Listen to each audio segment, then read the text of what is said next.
Welcome, welcome, welcome, everyone. Right, we have Southpaw drones with us this evening. Hello, everyone. How is everyone doing? So, right off the bat, I have to mention something about this T-shirt. I mentioned something about this T-shirt in a video which is coming up next week, and maybe, I don't know, but maybe the person who sent it to me is watching. Maybe the person who sent it to me is watching after the live event. I'm not sure. But essentially, what happened is I came home last week to found this in my letterbox. No notes. Nothing, just quite literally a T-shirt like this. It's awesome. Thank you very much. It's lovely. It fits me perfectly. The pattern on the front is fantastic. The pattern on the back is great as well. Really good. But I would just really like to know who sent it to me, just so I can thank you personally. So yeah, there we go. It's wonderful. Thank you ever so much, whoever did. Hello, the Drone Network, Captain Cook. How are you? Captain Cook, how are we doing? Right. Well, sorry, Steve. I'm just going to see if I can get the chat up on my tablet so that I can see it properly. Cool. There we go. Cool. If anybody's got any questions for either myself or Steve, then please start typing them, and we'll come back to them in a little while. Right, Steve. A few things. Hey, Night Train, how's it going? Steve. A few things. Today we're going to do something a little bit different. I got actually turned up. Oh wow! My drone. We'll go into that a little bit later. I'll open that. We'll go into that a little bit later. So we had a little chat just before we went live, and we started talking about what you were doing this morning, and we started talking about what I was doing, and I think we both decided that we weren't going to get up this morning and fly. Yep. But recently I've seen that you've taken that Boltby out, and I've seen your videos on it, and I saw even with the Hawkeye camera, which I've got to say I'd never seen that camera before, but I have bought one based on your recommendation of what I saw in that video. Do you think that little Boltby is capable enough of taking that and flying it quite far? I saw in that video it took it out, and it climbed quite nicely, but did it seem to you as you were flying it, did it seem very sort of restricted in its flight? It felt a bit heavy. Yeah. It certainly stopped much slower, and battery life obviously dropped by more than 50%. But it went out to, I took it out to probably 50 meters. I didn't want to push it too much further, because if it does have a tendency to spit props. So when it hits the floor, it goes into like 8 pieces if you're not careful. So I didn't want to take it out too far, but I was amazed it even took off. I had to put it in top speed to get it off the ground. But yeah, it actually flew pretty well. I think it would handle it. Maybe if you put a battery mod and you could get a larger battery in there, I think it's actually viable. You might want to make sure you crimp the bars on your just to make sure that those props stay on. Because the extra weight is giving it more pressure when you're climbing, but it actually handled really well. I was really surprised. It looked as if it was doing quite well, because I saw one of the comments said, "Oh, it's not going to handle that very well," and it did. I was actually pretty surprised to see that it did actually move it as well as it did. That little Boltby though, that looks like a fantastic little thing. I've been trying to look for one on Amazon, but it seems that everyone is sold out of them. I can't seem to get one for love nor money. There's I found the only one I found on UK Amazon was, I was looking through and trying to find the picture because it's a very distinctive little bug, but the only one on the UK Amazon, it's got some sort of silver swirl as the photograph, which totally confuses you. But there's only one company that sell them in the UK. I got mine straight from Holystone.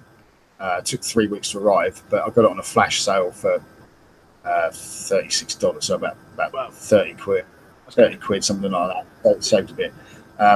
But yeah, the UK one's only got one seller. I don't know how much sort of stock they have, but by all accounts, some of the guys in Captain Cook's stream last night were saying the Heliway version is pretty much the same. I'm not sure it's quite as fast, and the new the one with the attitude hold obviously won't quite perform the same, but the Heliway by the look of it is pretty much the same drone, and is much more widely available for some reason. I'm not quite sure why. because I did use your link, and the picture of the swirl did come up, and I thought, oh, I'm not too sure. But if that is the one, then I will go for it, because you know what, that little thing just looks like so much fun. It really does look like so much fun. Yeah. Hey, and Joe, it climbs really. I mean, it altitude really quickly. It likes to climb, and this is the first non-altitude aircraft that I've used. So I'm still it's still rise and fall for me. I'm still getting used to a little bit, but it is honing my sort of left hand on the gimbal. It's making me more accurate, so that's a good thing. Yeah, they will. I mean, I started off, I think I've said before, I started off on altitude hold, and then I went very quickly onto the Seamer X5. And I think it's better to not use altitude hold straight away. Get to actually fly it properly and then go backwards. But it's surprising how much fun when you don't have altitude hold. It really is so much fun after. But 2 or 3 flights are a little bit dodgy. But then once you get used to it, it really is so much fun. Really is so much fun. And you learn a lot as well. Now, if it's okay with you, Steve, I want to slightly alter this stream this week, because we had you on a couple of weeks ago. We spoke about your channel, about you and what you're doing, and I don't want it to be a rehash of that, if that's okay with you. Oh, that's fine. No, that's fine.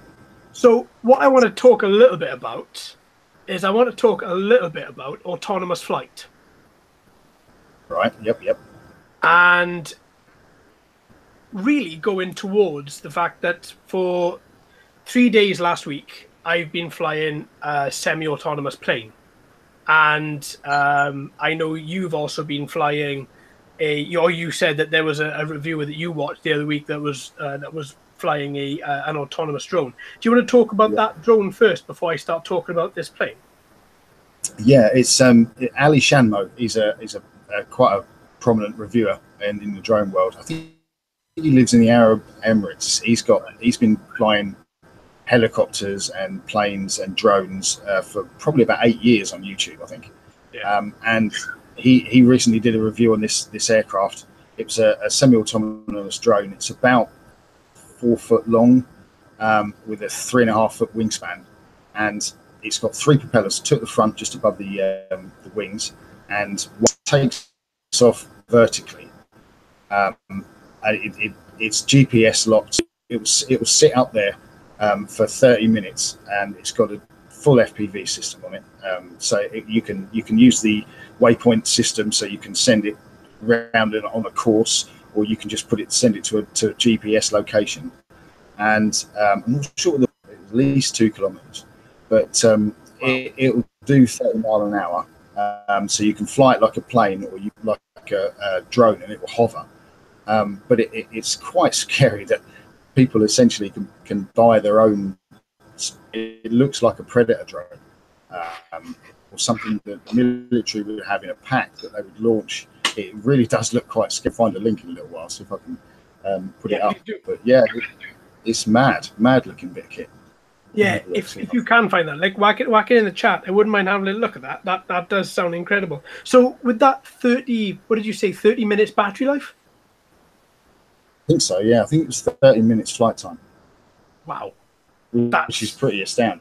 Yeah, I mean, obviously, when you have a plane, you can have a longer battery life because you have less motors, you have less engines, you have less weight, and you have more aerodynamics against the aircraft. So therefore, you can expect longer battery life. But 30 minutes out of it, so it takes off vertically like a quadcopter, but then flies like a plane. Can you fly it like a quadcopter as well, or does it have to glide like a plane? No, you can fly it around. It's pretty slow when it's flying like a quad. It's similar to that X-wing. When it's flying as a drone, it's pretty slow. Yeah. And look to be very controllable as well. But when it's a helicopter, when it's the full aircraft, when it's the full aircraft, it's get quite a good lick on, and it flies just like a proper plane, even though it's being controlled by 3 rotors. It still handles exactly like a plane, but then you can hover it and sit it wherever you want, and then yaw it like a quadcopter to direct it. Yeah, it's quite scary, really. Wow, that. Yeah, do you know what? I really want to fly that. I really want to fly that. Do you have to know people before you can buy that, or is that something that you can just buy? Yeah. Or does it come as a kit, or is it because these? No, he didn't say. Hey, Rob Drones. He didn't say anything about actually. He didn't say anything where he got it or whether he bought it or whether it was a review tool. But it's really strange that they can get hold of such a bit of kit. Yeah, there should be a link. So where do you stand with autonomous, semi-autonomous flight? Whether it be just down to flight plan on a standard quadcopter, or whether it's down to actual proper autonomous flight where it takes off, it does whatever the hell it wants to, and then comes back to its starting location. Where do you sort of stand on autonomous flight? Do you think it's something we're going to see more of? Do you think it's something that is only going to be available with certain particular quadcopters, like the higher end DJIs, the higher end Parrots? I know we are starting to slowly see it coming into the more sort of toy grade thing, but it doesn't really work great unless it has GPS modules and GPS back end to it. So where do you sort of stand on the whole autonomous flight thing? Hey, John C. Well, I think especially in farming and surveying and stuff, that autonomous drones are brilliant because you can't pay for a drone that he has to stand there and fly over his fields and spray or scan his crops and things. So you've got to use like for that sort of thing, and surveying as well. To make it, you really need that automation to make sure that it overlaps for every sort of run it does. You need that photograph to overlap by 80, but it builds up a proper image, and doing that by hand would be incredibly tedious and probably very difficult. So I can see a use for it. But as far as autonomous drones, just for general public use, when you fly quadcopters and you see all the claims that some of these companies say about their aircraft that they will do, and then when you buy it, they just clearly won't do that. There's not enough trust there for me to on a £500 weight at 100%, and then it will cause some sort of incident. Oh, drone pilots are bad again. I think it's way too early to be releasing that sort of stuff to the general public just yet. Until every drone that comes out is as good as a Typhoon or a Mavic, as far as reliability, I don't think we should be having that access just yet.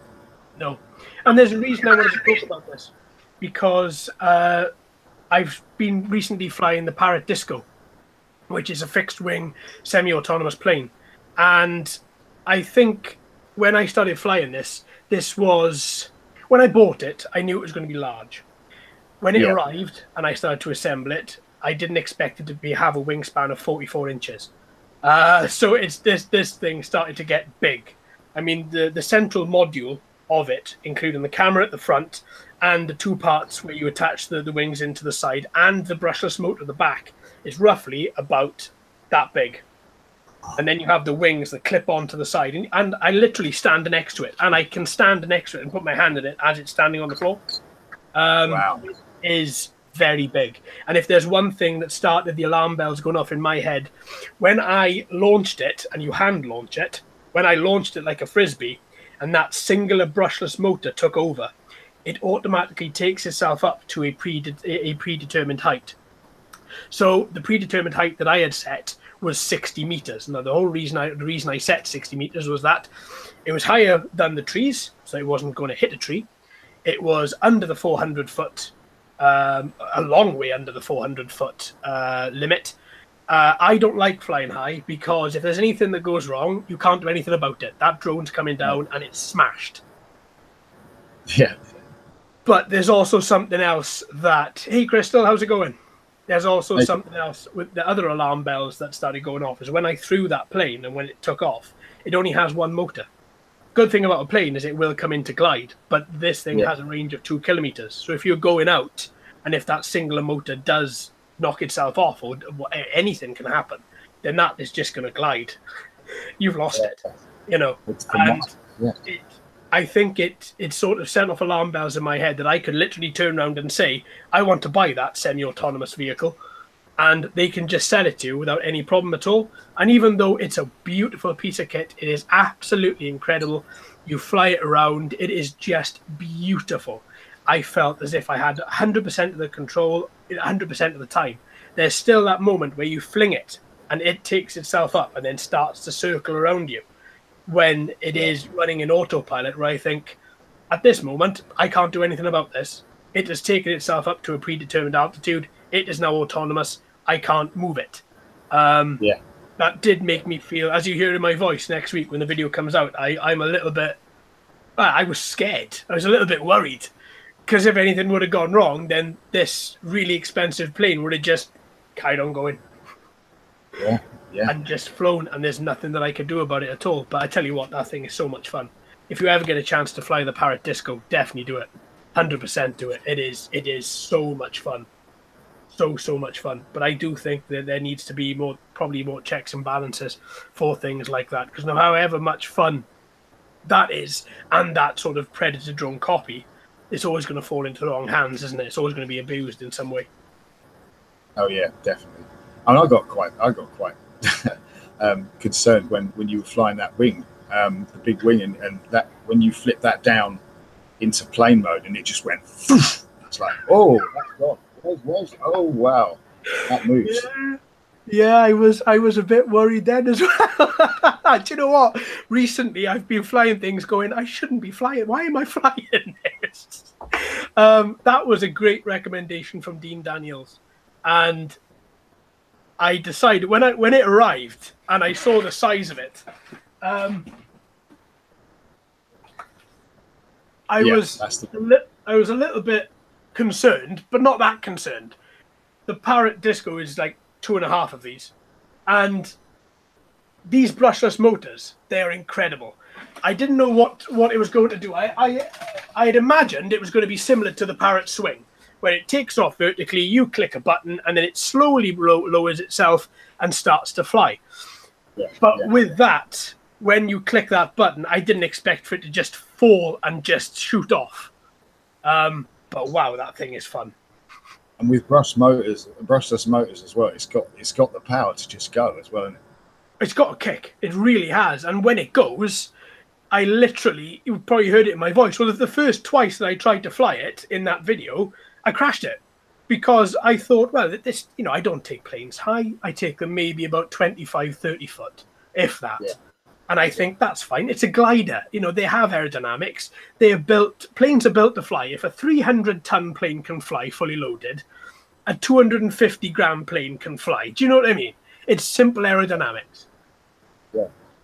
But yeah, I didn't expect those brushless motors to really kick in that much at all.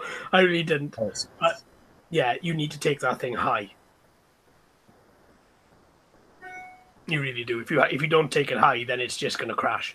Because one thing I have noticed with that one is when you are flying it around, you have got your standard roll left and right, but it detects the air. If it hits a pocket of air, it'll just dive. So you have to have your hand on the throttle as well to try and counteract as much as you possibly can. But at that speed, I found it quite difficult. I really did.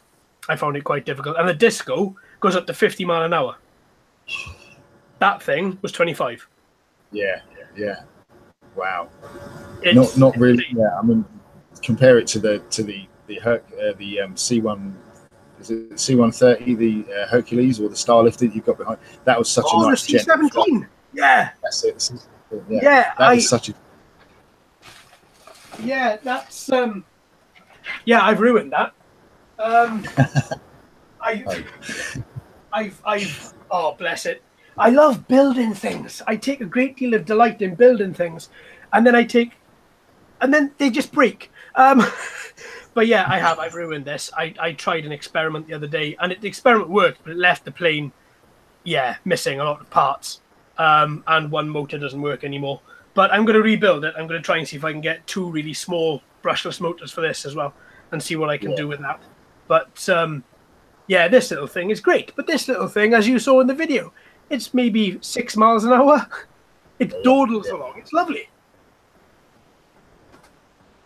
Yeah, nice, stress-free flight, that one, rather than the sort of nerve-tingling terror of flying something that does 50 kph. Yeah. Well, the disco, look, again, it's self-regulating speed, so it detects this. Do you know? I'm having a great deal of difficulty in trying to explain myself, because I still can't get over that I was able to buy something like this. It detects any sort of environmental factor, wind, which you can fly up to a maximum wind speed of 43 kilometers an hour. So 24 miles per hour, you can fly that thing in. Yeah, that's pretty good.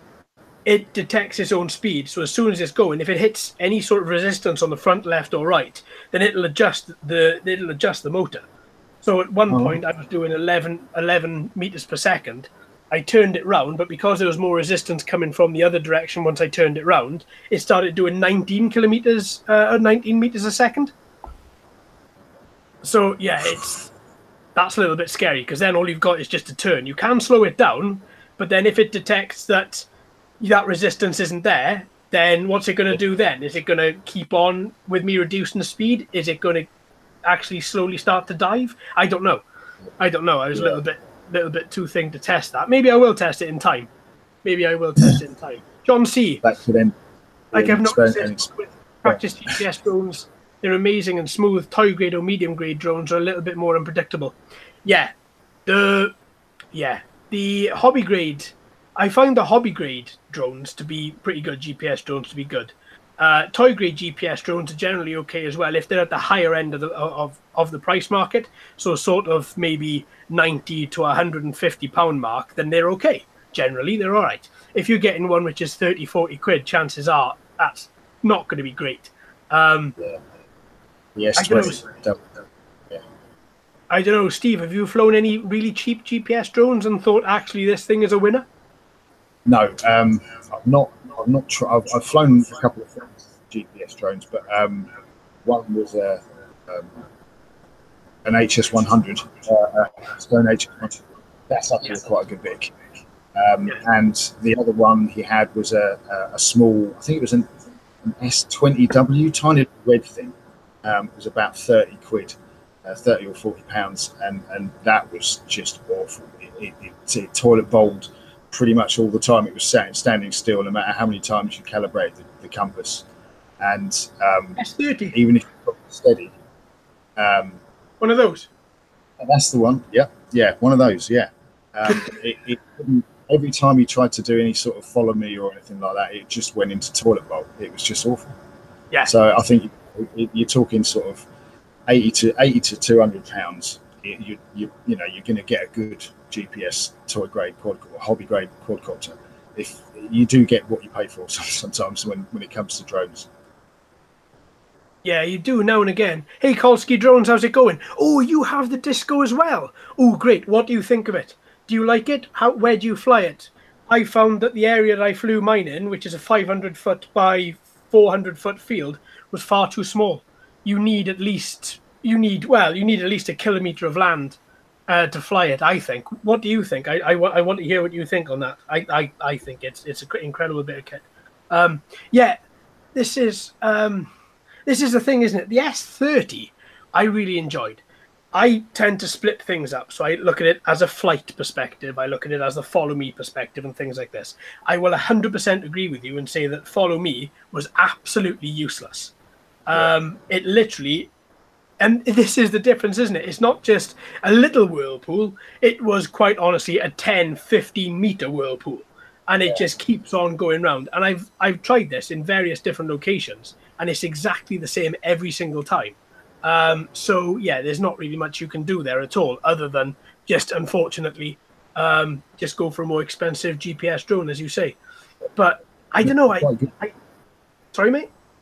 There's some quite good, reasonably priced ones out there now. A couple of years ago, GPS drones and things were pretty almost exclusive. They were very expensive, but now a lot of companies are just sort of they seem to be vying between optical flow and GPS, and I see optical flow kind of winning out a little bit because it's probably a much cheaper system to fit to a drone than a GPS module, and probably more reliable. So there's quite a lot of optical flow drones coming out this year, and I think that's probably why, because it's a slightly cheaper option than the GPS, and for low level flying up to sort of 30 meters, that's all you need really is optical flow. Yeah, absolutely. Hey, PD Tech, how's it going?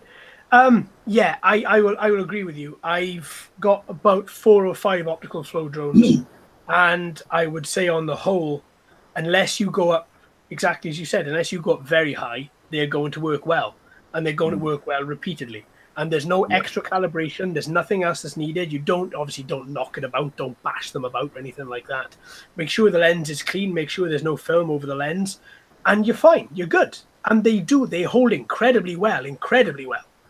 You know, and this probably, when you look at it from a technology point of view as well, there's probably as much technology that goes into a GPS module as an optical flow system, because you need to have that camera that needs to have enough light to pinpoint exactly where that drone is to hold it straight. Yeah, it can't be a really, really cheap sort of camera because it just wouldn't have the optical awareness of keeping it in one place. So yeah, and there must be some sort of software behind that, I'm guessing. Yeah, all the firmware behind that is going to be it's going to be quite basic, I would imagine. But I think with a lot of toy grade drones, basic often wins. I often find that once you start adding loads of stuff to it, it automatically starts to fail. It doesn't live up to expectations. It doesn't look or work as well as it should. Mike, how's it going? Michael, how's it going, fella? This is why I think I like doing a lot of quite technologically advanced drones, but I also like the basic ones, man. You know, you can't beat it. No barometer. That's what I like so much about that Bolt Bee that you did, because okay, it's a very fast drone. Those motors are going to be 100+ thousand RPM. Have to be. You know, because some of these little 65mm FPV quads I've got here are 68 to 70,000 RPM each motor. But that Bolt Bee has to be at least 100. I would have thought as a minimum. But and they are moving real quick. I mean, when you look at it visually, normally when you look at the propellers rotating on a drone, you can make out the individual blades, but on the Bolt Bee, it's just a yellow circle. It's spinning that fast. You can't individually see the blade moving around. It's just a disc. So yeah, they are moving pretty quick. Yeah, and that's the thing, isn't it? You can have so much fun with it. And you could hear instantly in your voice as soon as you took off, and you were just flying it around a little bit. And I just thought, yeah, he's enjoying this a lot. It looked so much fun. But you've broken your Bugster. Yes, yes.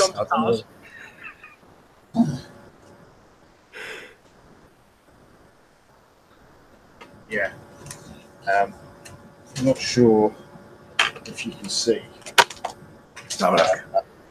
Great dent, front suspension arm on the right hand side. That's nice. But it's the front right suspension is shattered. The pin holding it in is bent about 40 degrees, and it shattered the mounts for the actual suspension arm off the body. So I've got to get a new body pan, new right hand side suspension. Both the CVD bars are bowed like a longbow, where they've been smacked. So probably about 70 quid's worth of damage. But I'm gonna be upgrading probably with mostly aluminium parts now, just for extra strength. I don't want to get too much alley on it because I'm a little concerned. I don't know, but I'm a little concerned about weight. Whether it will make it too sluggish if I replace everything with aluminium. But it's a project now. she will get rebuilt. I should be buying little here and there, you know. So aluminium parts are great. I do, at the same time, think that you are right. You're adding a lot of weight. You're replacing necessarily something quite light for something that doesn't weigh too much. But obviously, the more and more parts that you do add, it is going to start weighing quite a bit. So what you need is one of these. A nice little brushless motor for a 110 scale car. Now, do I need would that run on the same ESC? Would I need a brushless? Comes with it. Ah, nice. Right, yeah. Send me a link to one of those, definitely. I'll send you a link. I got them on Amazon, 36 quid. Oh, that's pretty good. Yeah, that's why I jumped in. Because that's the thing. I mean, I thought they were so cheap compared to, and what are they? They are 4300 kV. Oh wow! Yeah, that's so awesome. That'll do all that's right. That's a 550 motor, and it gets. I know we properly thrash it when we drive it, but it gets so hot you can't touch the engine. Yeah. It runs really, really hot even before damage. Yeah. So yeah, that's not a bad idea actually. It's so hot you can't touch the engine. Yeah.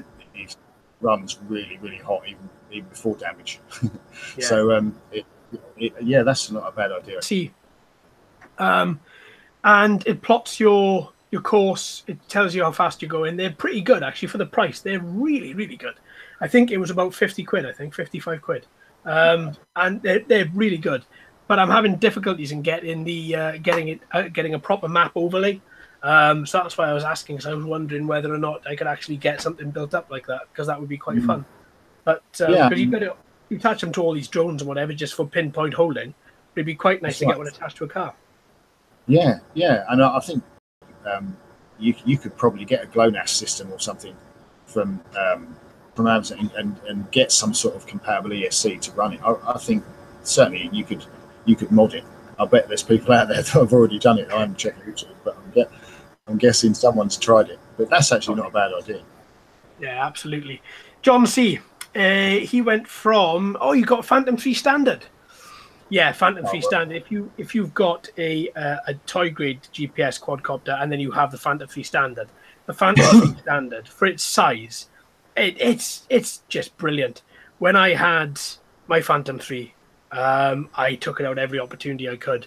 And then when the Spark came out, obviously I got rid of it in order to get the Spark, just quite simply because I wanted something a lot smaller, something that didn't scream as much. But yeah, the Phantom 3 standard, when you're holding your GPS position, it is so impressive. Even by today's standards, when you put it up next to the Mavic Air or the Mavic Pro or whatever, just for pinpoint accuracy, it is really, really, really impressive. And they've dropped so much in price. They really have. Yeah. I'm actually considering getting another one. Don't tell the wife, because I think I'm close to a divorce. But I'm honestly thinking about getting another one, because I think I was searching on the net the other day, and I think on a hobbyist site I saw them for about 350, 370. They're 370 at the moment on Banggood, I think. There we are. They're coming down in price rapidly. Yeah. And there's, as True Drone Reviews was saying the other night, they're a proven bit of kit. They've been around for 3 or 4 years. They've had all the firmware updates they're going to get, and they're going to need. There's nothing to mess around with, and it's technology that's been proven time and time again. You can't really go wrong with it. I'd rather get a drone that's a new one, but a drone that's 2 years old, than a drone that's just come out, because with the amount of sort of possible problems that you get with something that flies, it's just not worth the grief of all the frustration of it not working. You're better off getting the previous model that they've already fixed. So yeah, that's the sort of route I'm going. I'm looking at a standard Phantom 3 as my sort of main aircraft when I get the money for it. Certainly, yeah.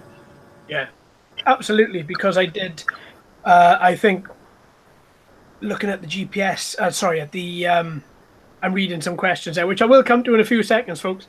Hey, Ray Smith, how's it going? I did about 150 hours of flying the Phantom 3. And now my mate bought it off me, and he's flying it around. They're just brilliant. Those motors put up with so much, and they just keep on giving more.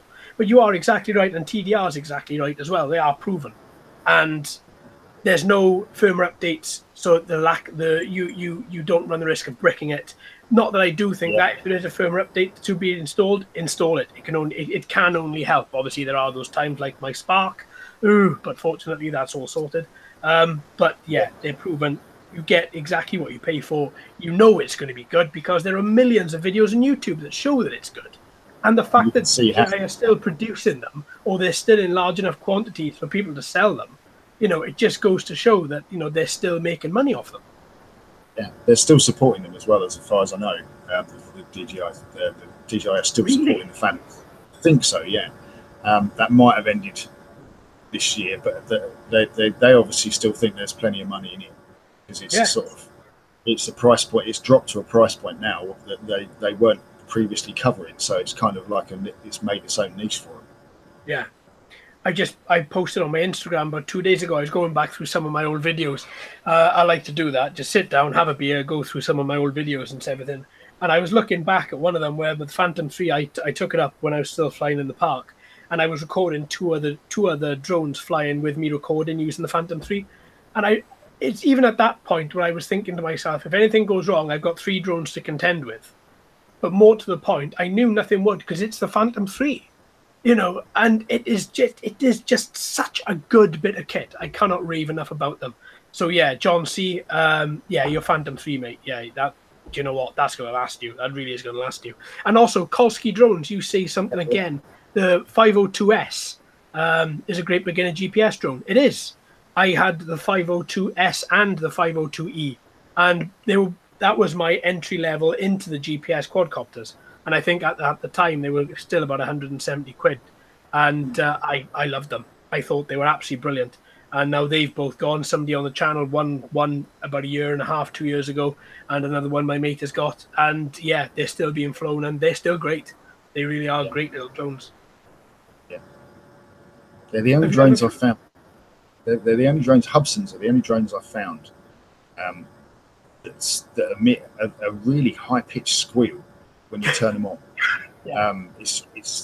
My dog hates drones at the best of times, but that sound, if I bought a Hubson, he would go absolutely batshit crazy. It's a really strange. I've not seen anyone else review any other kind of drone that sort of squeals when you turn it on. It must be the range of frequency they're using, I guess. But that would at least a little bit put me off getting the Hubson, purely because I couldn't turn it on in the house to do anything with it, because the dog would kill it. Thanks, John C. Cheers for turning up, buddy. See you soon. Yes, I think it could also be the GPS module they use as well. I've seen a couple of other drones that let off that high-pitched squeal. And I don't think at the time I thought about it. I think I just flew it, and I did. I don't think I had second thoughts, because it was my first GPS drone. I didn't know what to expect. And yeah, I see what you mean. Once you turn it on, you do get that beep, ever so very, very high-pitched noise. But I got to speak as I find the S and the E models, those two are, I think, personally, I think they're fantastic. I really do. I mean, when I was on the Drone Network a couple of months ago, and I was asked what my favorite drone is, I think I said H502S or 502E. And I still stand by that to a point, because they are absolutely, they're great.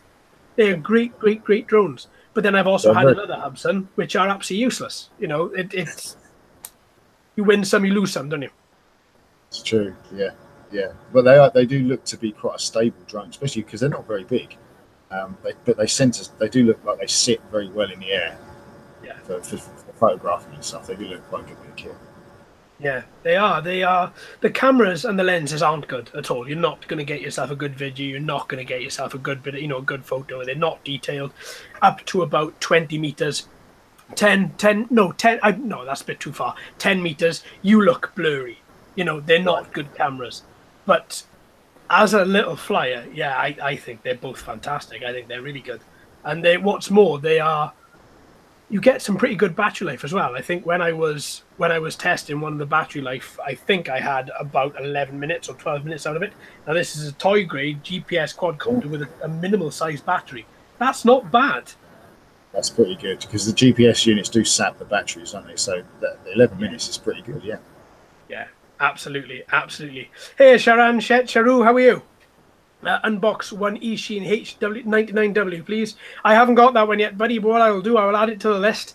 And in the next couple of weeks, it does take a long time to get them in, so don't expect it to be next week or the week after, but I will most certainly add that to the list for you, no problem at all. If anybody else has got any questions for either myself or Southpaw, please get them whacked into chat, and we shall most certainly go through them. So yeah, I had the Ray. My last video was done on a Hubson H502E. Turned out good. Yeah, That was the one you were flying around by the trees, wasn't it, Ray? If I remember, I think I watched it yesterday or the day before, and you were flying around by the trees. You turned it around, and there was your house behind you. You were sitting on the step flying it. Yeah, the Hubsons are good, but honestly, I don't think that lens it isn't great. It isn't great. Wakey RC, how's it going, fella? Yeah, if you ever get a chance, Steve, to get yourself a cheap 502S or 502E, honestly, mate, I would say personally, go for it. Give it a try. Absolutely, give it a try. Right. Yeah. I'll put it on my list. Yep. Absolutely, I think they are good. I really do. I think they are good. The one to look out for is, what was the one that I did that was smartphone controlled and had 4 minutes of battery life? Don't get that one. Just a smart train control one. So yeah, I'm terrible with smart. I even using my tablet as a controller. I just cannot get on with it at all. I feel I've got absolutely no connection to the aircraft at all. So really? I tend to avoid that. Yeah, it's like I'm not. Yeah, it's like I'm not concentrating enough on the drone. I'm having to spend too much time just looking at the screen to make sure. So yeah, no, it's not as intuitive for me. So I can't really get on with it. Probably something like the Tello that's got a very stabilized control. That would probably be more accurate. I could get on with that. Have you tried using any of some that come with little stick-on gimbals, like that look like little Xbox gimbals that stick onto your screen over the top? Yes. I've never used them. I don't know whether they're any good. Now, funny you should say this, because I pulled this one out of cold storage the other day. Do you remember that one? The Sky Overload? Yeah, that's the really alien thing. That had the craziest thing in the box I'd ever seen. It had this, right? As well as two of those as well, right? Little analog sticks for left and right, like on your Xbox, right? Yeah. So you quite literally, you put your phone inside there, and then you have these stuck onto the glass on the front. And you control it because it's got two little suction cups. You control it like that, right? That's the whole assembly.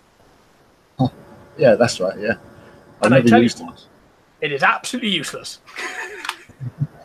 I thought it might be. Really is bad, to the point where I was pushing so hard on these to try and get my iPhone, to pick them up.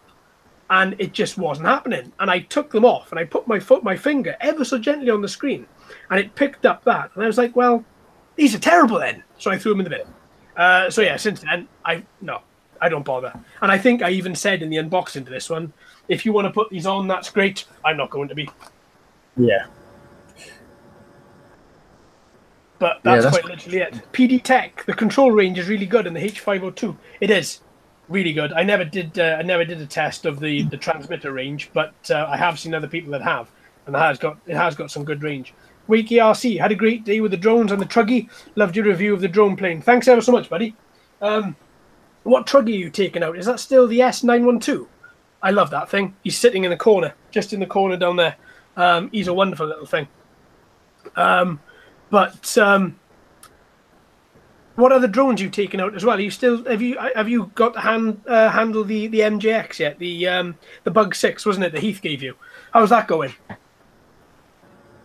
So your plan is to turn that Bugster into an aluminium cart. Well, I'm going to look forward to watching that, mate. Are you going to do the videos over time, or are you just going to do this is what I've done?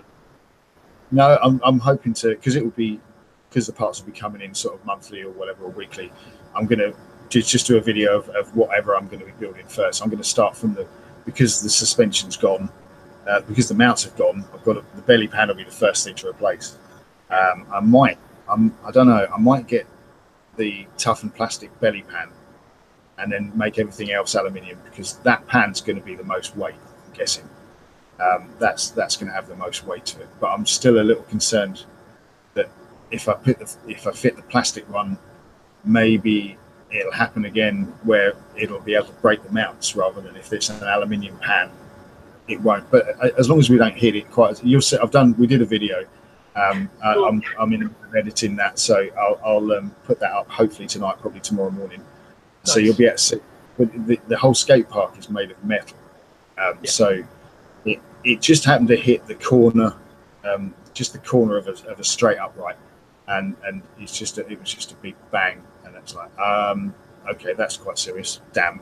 So yeah, we rigged it up for a little while and it worked, but then it sheared the servo connect from the servo mount to the two front drives. It sheared that in half somehow, whether it was because it wasn't being supported by the weight of everything else because of the way we'd rigged it, or whether it's just like too many jumps, but it sheared that as well. Wow. So the actual servo's fine, but the linkage in between is destroyed, ruined. So, oh me. I will be running it as a series, sort of building it up as we go, sort of thing. Yeah, definitely. If you wanted to check out the Bugster brushless model on Motorsport, it is down to 186. It's come down from 230. Yeah, because I was going to say it's about 230 quid. Yeah, it's dropped. I was looking at it last week before I got the disco, and I was thinking, shall I? And I was that close. I really want to give that a go. In the end, I decided to buy the motor, so I could just do it myself. We're just waiting on the pinion gear to turn up, and then I'm going to give that a good swap over. Well, we were looking at the FTX Bugster website, and she's actually Natasha's kind of liking the look of the Surge. I think it's a 12 scale FTX Surge. It's pretty nice. There's a few on there that look, and they're under 90 quid now. So they're coming down in price as well. There's some really good stuff. So while we're rebuilding this, we're probably just going to get. I've seen a couple of like 50 quid truggies that have got really good reviews. So probably going to get one of those to bash with while we rebuild flow, and then go with a full aluminium flow and just never go to the skate park again. Never go near the scary metal monster anymore. Well, if you do, just take the cheaper ones over with you. Yeah. Well, they're also, the smaller they are, the kind of the more indestructible they get, don't they? Because they sort of bounce a lot better when they're smaller. So this thing weighs like 4 kilos already before the aluminium parts. So it's nearly broke my back carrying it to the skateboard park. We walked a mile and a quarter each way, with strapped to the back of my rucksack. So it was like I was just sort of ended up leaning backwards by the time we got home. But yeah, it was still a good day. We still got some footage out before we destroyed the car. So yeah, that's good. That's good. Week ERC. Bug 6 battery died on Thursday. Oh mate, are you going to get another one for it, or is that the end of you and the Bug 6? Get another one for it. Today filmed Heath with the Bebop. The Bebop, that's good. How did that go? I'm sure that was great. I just saw PD Tech's review of the Bebop. I think it was a day ago. Do you know what? Time is really weird for me. I think it was about a day ago. That looks like a very, very good little drone. That does. Really, really does. That's next on my list because everybody told me to get it a few weeks ago. So that's definitely next on my list. Brushless version of the Bugster is insane. It is. I think it was Heath, wasn't it, that did the review of that, and he had to put the fifth wheel on the back, the anti roll bar on the back of it because the thing just kept on wanting to go up all the time. Concrete skate parks are the best. Southpaw, and got one already. What have you got already? What have I did it? Yeah, obviously I missed something there. Loving the Bebop PD Tech. Yeah, that's it looks really good. And yeah, I can't believe the price you got for it as well, PD Tech. That was great. I went back through to see whether they were doing it for the same thing run by me, but no, not at all. But I tell you what, you had a cracking deal there, mate. Absolutely cracking deal. Fair play. I know on the American website, I was watching one of the American reviewers, and he was saying that if you go to Bebop Direct, they do reconditioned Parrot. Sorry, if you go Parrot, they do reconditioned drones for about $150. Wow. So it's got a 12-month warranty and stuff. But I know that Parrot do reconditioned Bebops. I don't know whether they do the 2 yet, but they certainly do the 1. So you could probably pick one up for like 120 quid, reconditioned with a warranty. So that would save you a fortune. See, I got no problem in buying reconditioned drones or reconditioned planes or anything like that, but it always nags at the back of my head, what was wrong with it to begin with? Was it just cosmetic? Was it just that maybe something didn't click into place, Or was somebody out at a mile and the motor blew and it came down and hit somebody square in the head. Do you know what I mean? It's always thinking to myself, what is it that that he's got a virus, and when it gets to 400 feet, it dives at the floor or something. Yeah, exactly. Yeah, exactly. Because otherwise, I'd be taken up to 5 foot, going, "Yeah, this is great fun." But hey, Roadkill, how's it going? PD Tech on sale from Argos with Sky Controller for $149. Yeah, they're not around by me. They're $200 around by me. I think honestly, I think I might just pay the extra and just get it anyway. Because still, 200 quid is good for that. Because I was watching as you were driving it around. Piloting it around by your viaduct and turning it around, and you caught that freight train. That shot me. I know I told you in the comments, but if anybody hasn't seen that, go and check out PD Tech's channel. Have a little look at his bebop flying. Just as he turns it around, a huge freight train just comes flying straight down the tracks. Looks beautiful. Looks really good. It looks like such a good drone. Really does look really good. I was really quite impressed with that. Fair play. Parrot seem to be lacking in certain areas, but they seem to have it screwed on. Fair play. They seem to be pulling out some good things. Of late. I just think that their marketing maybe isn't as good as DJI's. DJI seems to hit everybody global from what I can see from Facebook and marketing emails and things like that. They seem to really go all out, whereas Parrot are normally quite quiet. I think also a lot of companies struggle with DJI because as soon as they do a big press release for a new product, they'll put out all this stuff, and then literally 2 days later, DJI will go, by the way, 2 days earlier than that, we're releasing something new, or we've got a surprise for you. And I think a lot of them tend to do sort of stealth releases just so that DJI are almost caught off guard, because they've got so much tech backed up that they're not releasing, that we're not allowed to have yet, sort of thing. And as soon as somebody comes up with a product that challenges what they've got out, they'll just bring one of those products forward and put it out. So I think a lot of companies kind of struggle in that respect to cope with DJI. They're like they're like the Apple of the drone world. They're just so big that they just roll over everybody else. Yeah, absolutely. And I think I wouldn't be at all surprised if it did come down to something a lot like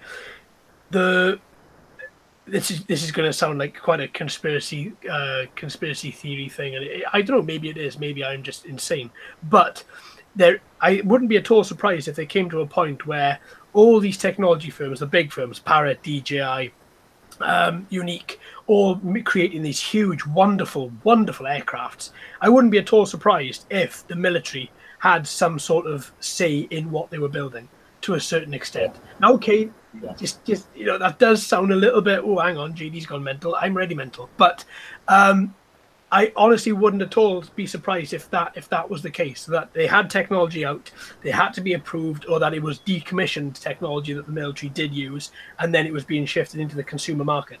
I wouldn't be at all surprised if there was something like that going on. Quadcopter was saying he went to I think he sits on some of the review councils for drones and stuff with the CAA on occasion. He said he had a review, went to a presentation of drone technology where essentially where the industry is versus where the industry is releasing stuff, and including some sort of military and police type or autonomous droney type stuff. And he was saying that the technology that they've produced is unbelievably advanced from what we're getting. He said some of the things that they've got now are just unbelievable of what they can do, but they're not. Then the trust isn't there to allow people to use them yet. Apparently, Airbus and Boeing have already got proven to them technology for completely autonomous 747s flying with no pilots whatsoever. Wow. They can't bring it in because the trust level of people just isn't there. But no one's going to be the first person on a totally autonomous 747 plane. So they've got the technology is out there. It's just the trust level with the public and with the industries has got to be built up first with sort of layer after layer, so that they can trust when this comes in. It's like auto cars, isn't it? If someone brought out an automatic car now, you'd have to sort of release it slowly because people will just be too, oh no, I'm not getting in that. So the technology is way in advance. It's just having to be released sort of slowly in steps. Yeah, absolutely. Absolutely. I mean, I think where companies have got to be careful is like Google with the autonomous cars turned around and said, these things are safe. And then it goes and mows down 3 people. So then, whether it was 3 people in one sitting or whether it bumped into these people or whatever. But I think unless the people know that autonomous things are inherently, they can be safe, then people, exactly as you say, they're not going to be running in line to jump on the first 747. I would take my vlogging camera and I'd be like, right, fine, let's just do it. If you're going to do it, let's just do it. Why not? Let's just do it. Let's just have a laugh. Why not at all? Let's just get up there and let's just have a little look. Baduga RCs, how's it going, fella? Thanks for coming in, Kolsky Drones. Cheers, mate. Wakey RC, not that far fetched. Yeah, yeah, that's it. It's and exactly as Roadkill says, probably closer than the truth than we really know. Exactly. All this technology. I heard something a few years ago when I worked for a larger company, and they turned around and said that we are, from a technology point of view, the general public are at least 10 years behind what the military has. We're at least 10 years behind what all these people are seeing. Some of my mates that look at what I've got here that used to be in the army or that still are, they look at them and go, this isn't a drone. And that's it. No matter how technologically advanced we think they are, they look at it and go, nah, this is like a paper airplane, mate. And that's it, because obviously they're dealing with the big boys, aren't they, when it comes to stuff like that. But Roadkill, I don't think I would. You wouldn't get on the automated 747? Oh, mate, really? See, yeah, I would. I don't know. I would. I like to think I would. Actually, when it came down to it, I probably wouldn't. But I'd like to think, I'm going to say I would. I'd like to think I would. But yeah, I think, yeah, automation. It's like when I know I'm harping on about this. I took the disco up. The level of automation in that, mate, that's just crazy. Absolutely crazy compared to, what it is that we have normally with these things. But where is it that, where do you want to see, like say in the next year, we've got the Parrot Anify, which has just come out now, and that's got, from what I've seen, that looks to be quite heavily, it has quite a lot of automation built into it, probably to the same level as DJI and everything else. Where do you want to see like drones going? Do you still want to have all that manual sort of work behind the large ones so you know when you're in control, or do you want to have something which is a bit more automated?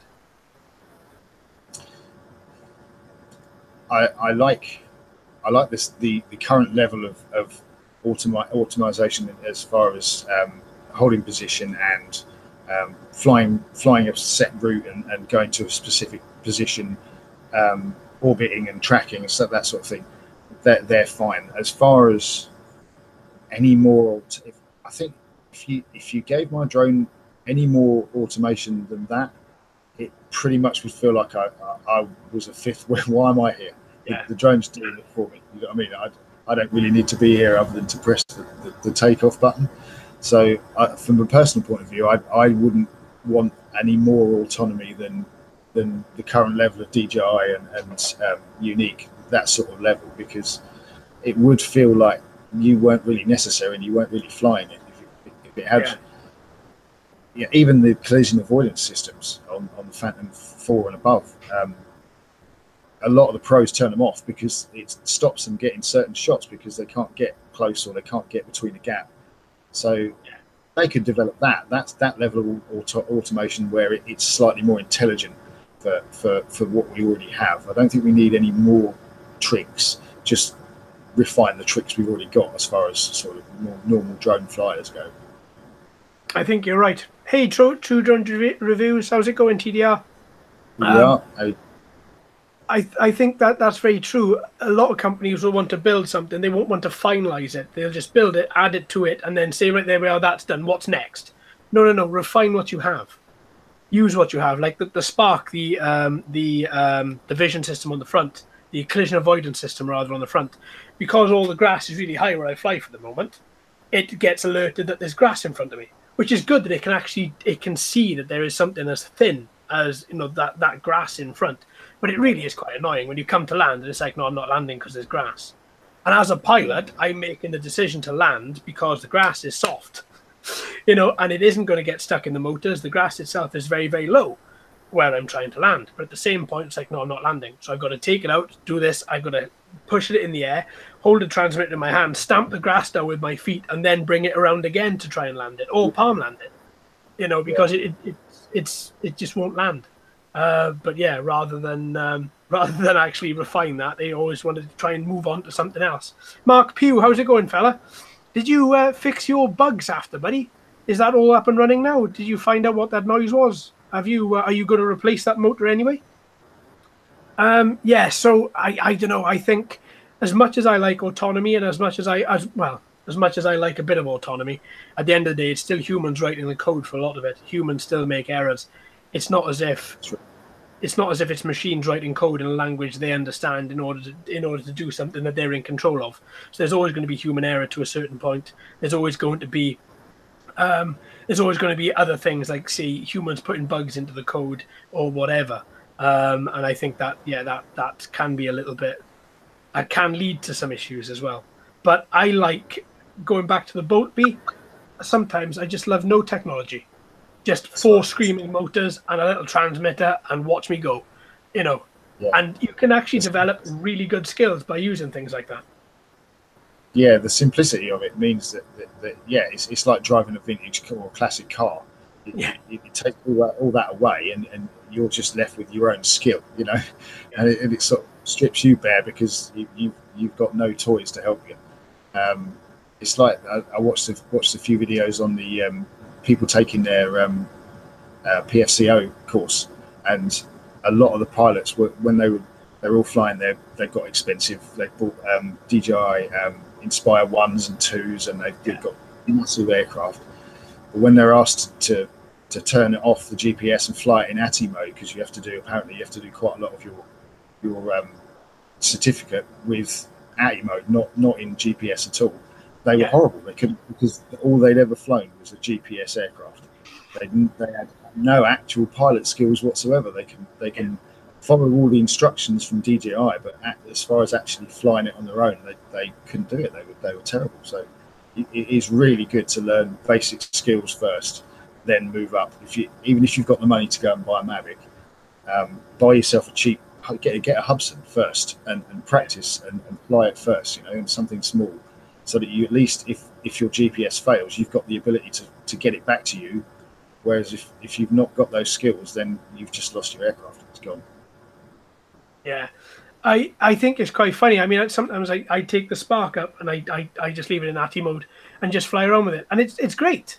It is great, but you need to have that skill there. I can imagine people doing their certification, being asked to turn GPS off, and just watching their faces just sink as they think, oh God, I've never done this. Then you have full control. Then it's you piloting. There's none of this, other technology taking over. It is you. I think that's a good move that they actually have that in the certification. I really do. I think that's good, because at any point, if your GPS module fails, chances are your drone isn't going to fall out the sky, but you need to be able to, as you say, turn it around, bring it back, drop it. As safely as possible. But flying, especially in wind. If you're in wind and your GPS goes, you've only got a very short period of time to get it back before it's out of visual range, and then you're screwed. Yeah, absolutely. Yeah, and these things, I think, for a lot of people as well, especially if you've just gone straight in, you've got an idea, you want to become a licensed commercial drone pilot, you want to film for the BBC, or it's more than you want to make it your sole job, but not do it through YouTube. You want to actually be part of a corporation, and you want to get paid for your videography or anything like that. I can see people going out, buying a big drone, thinking, it's only going to be like maybe 2 or 3 laps around the sky, bring it down, and that'll be it. Well, obviously, there's so much more than that. You've got to learn wind speeds. You've got to learn direction of wind. You've got to learn so much more things than that as well. And it's really quite interesting that, that you do have to turn all that off. I like that. I think that's good. Yeah, I think that's brilliant. Okay, folks, so have you got any more questions for Southpaw or for myself? If you have, get them in. I know a lot of people have just joined the chat. Hello to everyone. Welcome. Thanks ever so much for coming on. Have you been flying today? If you have, Mark Pugh, you've been flying today. You took your bugs out today. How did it handle? Have you still got that weird sound from the motor? I guess not. I guess it's working fine. I do love bugs. Have you? Do you have any bugs there? Bugs drones there, Steve? No, I've not. I've never got the bugs. I've seen so many videos, and they look really reliable. They've got brilliant range by the look of them. Yeah. But from my point of view, as far as camera drones, whenever I've seen anyone strap a camera to a bugs, short of a motored gimbal one, I see that the bug seems to be sort of slightly overpowered for itself. It's kind of like it's like a V8. It's got too much grunt for its frame, so that you get quite a lot of vibration in the footage. But as a sport flyer, I've seen J Drone throwing around his Bugs 3, and he just can't rave enough about it. It's a great aircraft. I wouldn't mind maybe the Bugs 8, because that's kind of like half a race drone, half a photography drone. That's kind of weird. That interests me a bit. Yeah. I mean, I got the Bug 6, that I love. That, again, that's kind of your entry level. The way that on the box they marketed it as entry level racer. And I bought the non-camera version because the camera version was totally sold out. So I just strapped my run cam to it. And that was it, just to get some footage off it. But I have also used the Wi-Fi run cam and actually put my goggles on and actually done a little bit using the repeater as well. And that actually worked quite well. But again, the Bugs 3 Mini, I love that thing. Again, it's so nimble, you can chuck it around. I don't rate it for acro mode. It's so useless in acro because it's so goddamn slow. So I've tried so often to just whack it up, kick it into acro, whack it up, and then try and move it. And it just literally tilts. And by the time you try and right it, it's come right down to the floor. So yeah, if you just fly it in angle, don't fly it in acro, and you'll be absolutely fine. But yeah, I love that little Bugs 3 Mini. Absolutely fantastic little bit of kit. I really do rate about that. But I see what you mean. The Mini as well, same as the 6. Those motors, they've got so powerful motors on them. They just absolutely spin. They annihilate the air. But it's so much fun. But exactly as TDR said a little while ago, I think if I'm quoting him correctly, I may have to paraphrase, that what you get with the MGX, you get a great quadcopter, but the cameras are mostly terrible. Which is why I've seen a lot of footage from native Bugs cameras, from a lot of Bugs cameras, and I've just always, gone out and just strapped myself a run cam to it or a little module cam or something like that, just because you may as well, isn't it? But yeah, I do. I do like a little bit of the Bugs. I do. But yeah, the acro on Bugs 3 Mini, yeah, I wouldn't bother with it at all. Absolutely not. Get yourself a 65 or 85 mil quad and then get into acro. That's good fun. I got a fair few sitting behind me. They're brilliant fun. But yeah, it sounds like you need new motors on that, Mark. Grab yourself a new pair of motors on it just to be on the safe side. You don't want that thing cutting out when it's in midair, because that's quite a weighty little bird, that is, as well, isn't it? But yeah, fair play, not bad at all. Yeah, so I don't know, the Bugs 8 again. Yeah, that does look a little bit nice. I haven't seen a lot of videos on that. I purposely haven't gone on my way to watch them. Maybe I will. But yeah, TDR's just done the Bugs 5. They both fly the same, right? Okay, perfect. But did you enjoy that as well, TDR? Did you? I sorry, I haven't caught up with your videos for a couple of days. I saw you unbox it, and I think that's all I've seen of the Bugs 5. I think, but yeah, I've seen other people do the Bugs 5, and they reckon it wasn't as good. But I don't know. I have to catch up with that. Yes, so excellent stuff, brilliant. Right. So, what are you flying this week then, Steve? Right. Well, I'm hoping to pop down to the Riverside Park tomorrow, fingers crossed, and do a bit of filming there. And then we're going to be, we're looking at trying to find another couple of rather interesting places to drone. I've been in contact with the National Trust, who run the local, who are in charge of the local mill, the Houghton Mill near me, which is a fantastic old building. I wanted to get permission to fly around. But they've given me the usual rather stuffy national heritage version of you can't fly here, you don't have a license, we don't need drone pilots, go away. So unfortunately, yeah, that's not going to go. But I'm going to keep looking for some new and interesting sort of buildings. I'd like to do a few more building runs with the little petrol, but I'm quite sure the Bolt B will be out tomorrow as well. Absolutely, yeah. Take that up again, because it's got multiple batteries as well, isn't it? I think you said it comes with multiple batteries. Yeah, it comes with two. I think they do a 2 or a 3 pack. The 3 pack wasn't in the sale, but yeah, I've got the 2 pack. I'm going to have to grab another couple of batteries for that, I think, because they're not expensive. But it's so much fun. Yeah, that's good stuff. Well, I tell you what, I think this is about time. Let's open the drone drop. Let's see what's inside here. Now, this is my first drone drop that I got from the US, and it came over. If anybody in the UK is considering getting one of these, I would say go for it. I think they're a little bit of fun, but you do pay heavily on the tax. I don't know if you can see that there. £11.11 on the tax to bring it over. So the whole price of this was £52 to get this to the UK. With buying it as well. So I thought I'd give it a go for the first time and see exactly how it goes. So what we've got, this is June's box, I think. We have got Team Black Sheep LiPo protective pouch. Oh, nice. That's quite nice. We've also got a load of different propellers. Literally loads of different propellers. By Popo Quick Swap props. I'm going to be giving those a shot tomorrow. A load of other little things as well. Let's have a little look. We've got battery / camera strap, as well as looks like LEDs just sitting there, as well as is that a flight controller? Yeah, little flight controller. And final one, soft mount bobbins. There we go. So that is what came in the drone drop. So that was not too bad. That's okay. And a load of stickers.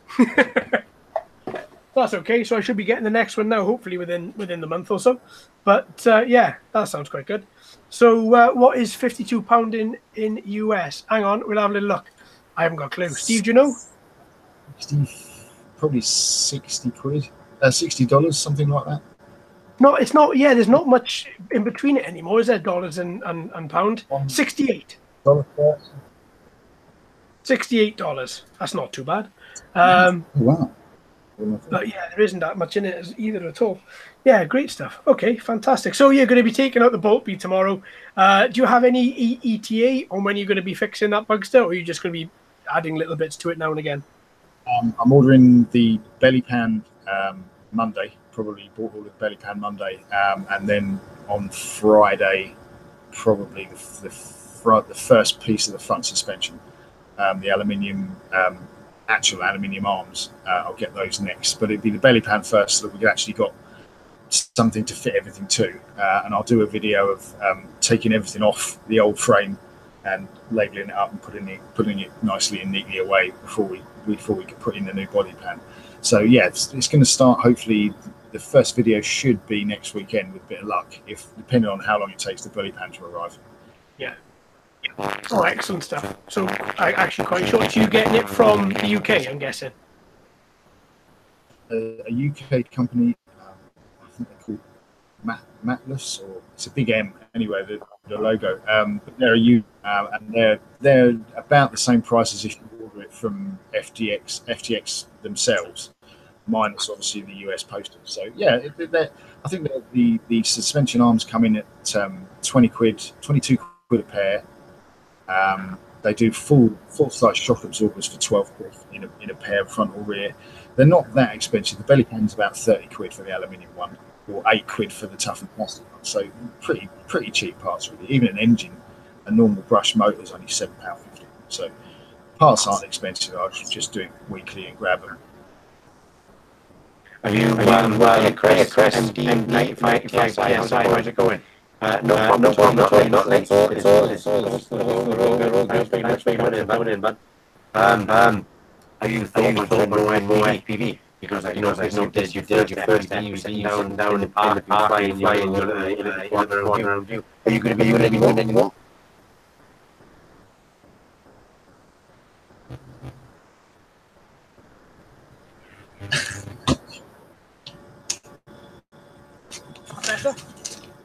Yep, there we go. There we go. You went. That's the hour on garlic the button every single time. I need to get a new. I need to get a new kit. Oh well. Run it. Do you know what? I've seriously got a very overly complicated setup here, and there's no need of it, but I love it. So are you going to be doing more FPV? Because you were sitting down in the park a little while ago, and you had your quad going around you. Are you doing any more? If so, what are you looking at for your next FPV sort of venture? Tomorrow, depending on the weather, if the weather's really nice, we're going to go to the park. If it, to the Riverside Park. If it's not, and it's just a bit overcast, I'm going to take the petrol out to my normal training ground. There's a big ridge with an entire line of trees, double lined trees. So I want to fly. Want to do some FPVs just between the trees and fly it all the way down the length if possible, and then turn it around in and out of some of the trees if possible. So that's going to be a bit of an experiment tomorrow. We'll give that a go. I'll probably upload that depending on how many trees I smack into, I suppose. No, that's good. That's really good bit of fun, that is. So are your goggles smartphone goggles, or do you have a particular pair of FPV goggles that you use? It's just a VR with the phone in at the moment. It's just happened to, I've had the VR goggles for a couple of years, never really used them, and suddenly thought, hang on a minute, I've got an FPV system here. I could stick that in and run just the normal app through that. So at the moment, that's what I'm doing. So petrol gives you probably 50 meters of FPV before it starts breaking up. So for learning, that's not too bad. So I don't really want to get that much further away from myself, because if I crash it and then take the goggles off, I won't have a clue where it is. So that sort of range is all right for now. Yeah, the Petrel's okay as well, isn't it? Plus, I would imagine, because it's not a weighty copter that at all. So you don't want that to be going too far, because otherwise it is going to be gone. Because that's one thing I noticed. It's pretty quick. I love the Petrel. Yeah. Such a great little thing. It was very quick though, very quick for its thing. Fair PUD, they did well with that one. I think it's 160 grams or 100, maybe 180 grams. But it doesn't weigh. It's that's with battery in and the Hawkeye Firefly camera mounted underneath. Okay, so that's not stock. That's about 19 grams, I think, something like that for that little camera. Yeah. Outside of the case, but that little camera is brilliant. That you can stick that on absolutely anything.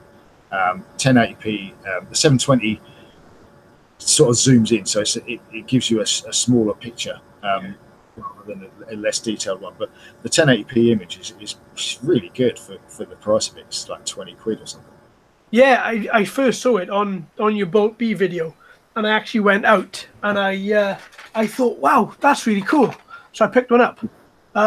Well, this is the Firefly, but and I've used it once, and it's really good, really good. It isn't bad at all. It's like the SQ12. I think that was like $8, and it's a brilliant bit of kit. Really is really good. If you remember to turn it on, and actually if you remember what the LED colors are, I never remember that, but yeah, there we go. It's all good. So yeah. All right, perfect. Well, I tell you what, folks, I think if nobody's got any more questions for Steve or myself, I think in about 10 minutes, quarter of an hour, we're going to wrap it up a little bit, just so that I don't eat into too much of Steve's time on Saturday evening. So, yeah, what's your plans for the rest of the weekend then, Steve? Got anything nice other than flying? We know you're going to be flying. We know that's going to be happening. You're going to be getting up your bugs to crash vid as well, hopefully. Fingers crossed. Yeah, that'll be going up. I've got some gardening to do at some point tomorrow, which is just like, oh no. Are you going to be using your drone upside down? Yeah, I figured I'd try and use it as some kind of rotivator. Just to, it might work. You never know. You get some carbon fiber blades. It could be fly sideways or something. Yeah, it could be good. Yeah. No, so I've got some gardening to do at some point tomorrow. And then other than that, it's pretty much lounging on the couch. So it should be good. Should be good rest of the weekend. Have you seen that guy online who uses his phantom feet to chop up vegetables? No. Haven't you seen that? I'll you know what? I'll see if I can find it now. And I'll put it in the chat. Hang on, give me a second, because it is phantom 3 chopping veg. It is hilarious, and also ridiculously dangerous. But still, I laughed. Video of drone blender, is that the one? Oh, hang on, this is going to blare out stuff. think this is the one. Oh, this isn't the exact one I was thinking of, but it's one of them. It's one of them. I'm going to pop it in chat anyway in case anybody's interested. It's a bit of a laugh. I saw it and I just laughed. But there's another one where a guy's holding the landing sprigs of his drone, and he's got all these vegetables inside vices, and he's quite literally just doing this side to side, and it's just chopping up carrots, chopping up whatever. And it's just some people. I couldn't personally see me doing that with my Phantom, but when I had it, but at the same time, each their own in it, really. Absolutely. Yeah. But yeah.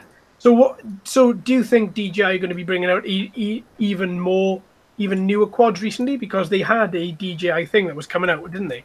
And then a press release, wasn't it? Like for the Mavic 2, I believe. And then they cancelled it, didn't they? I think. Yeah, I think they may have been. I think they might have been waiting to see how good the Anafi and the Autel were when they came out, and I think they got a little bit nervous that they were going to be actually quite good, and they've obviously decided that maybe they're not quite as big a competitor to the Mavic Air than we thought they were. Yeah. So they've probably sort of pulled their head back in and thought, well, we'll give it another 3 months and we'll release it then, you know. But I think that they've got a lineup of stuff that whenever someone like Autel brings anything out, they match it straight away and do an even bigger sort of procession so that they can actually get that market in there first. Yeah, I think it's probably something like they may have 10 or 15 already developed on a bench, and they go, right, which one do you think is going to match this one? What's it? It's the Parrot Anafi, right? Okay, is it going to be? Should we use the Mavic 2? No, we want to. Okay, we put that down. Should we? Probably something like that. They just walk around going, should we? Yeah, should we give them this one? No, we're giving that one next year. That's fine. But yeah, I want to get my hand on one of those Parrots. They look really good. I like that zoom feature. That zoom feature is fantastic. Yeah, definitely. Yeah, that looks really good. It's pretty stable too. The image looks really stable. Yeah, it really does.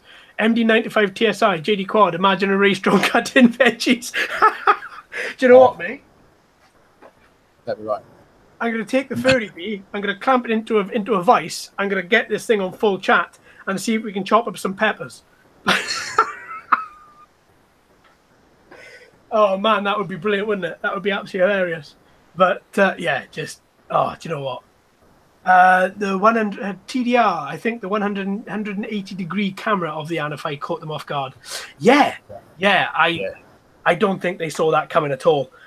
To my knowledge, there is no other drone on the market which is going to compete with DJI to a point, or any of the larger quadcopters. No, do you know what? Sod it. I'm going to say there's no other drone on the market that I've seen that looks up. And that is a game changer. That looks up and can zoom. Yeah, no, that is the only one I'm of, certainly. Yeah. Yeah, and then it's, you've got optical zoom. I'm pretty sure I've seen somebody say that it has digital zoom as well, but it definitely has optical zoom. And you're looking at something, and it just looks perfectly. And it looks perfect. There's no fisheye. It looks really clear. And the colours just look as if they pop. I think it was you, Brian, when you flew it over in your was it a baseball pitch? Sorry if I'm getting this wrong. And you flew it over, and the greens of the trees and the green of the grass just really popped. Really looked beautiful. But yeah, I don't think I ever saw that as actually having a camera that would be looking up. That would have taken them properly by surprise. But yeah, excellent stuff. All right then, folks. So I tell you what, I think we're going to call it a day there. Thank you to everybody who's come into the chat to watch, take part, listen, support. Thank you, folks. I really appreciate that. Steve, stay on the line, buddy, so we can have a quick little debrief, if you wish, after this and whatnot. Thank you for your time, Steve. Thank you, everybody. I really appreciate it. I hope you all have a great rest of your day, because it's only the afternoon. No, the morning. The afternoon with you guys. So I hope you all enjoy, get some flying in, hope the weather's nice, and I'll see you very, very soon. Hey, Temple Togs, see you soon, folks. 6CMG, take care, folks. Chris, MD95 TSI, True Drones, anybody else I've forgotten, Crystal Justice, take care, folks. See you all very, very soon. Bye.